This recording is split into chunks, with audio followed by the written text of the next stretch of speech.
తిరుపతి జిల్లా కోడూరు నియోజకవర్గం పుల్లంపేట గ్రామ పంచాయతీలోని భావన ఖుషి దేవస్థాన వీధిలో మంగళవారం ఉదయం Pullampet MPP Mudda Babul Reddy cement road పనులను ప్రారంభించారు. రాజ్యసభ సభ్యులు మేఘా రఘునాథ రెడ్డి సిమెంట్ రోడ్డు పనుల కోసం 9 లక్షల నిధులను మంజూరు చేశారు.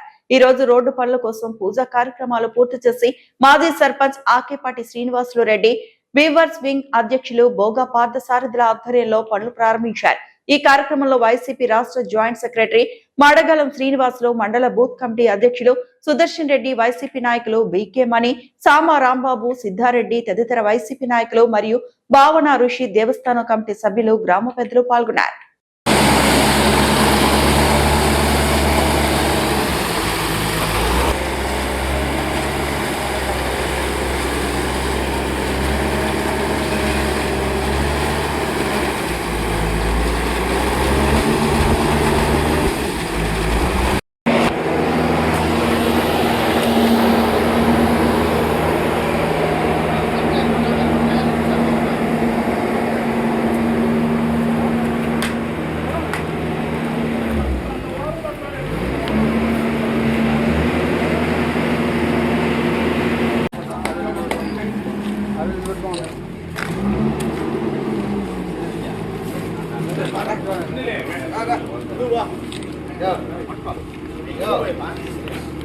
Yo.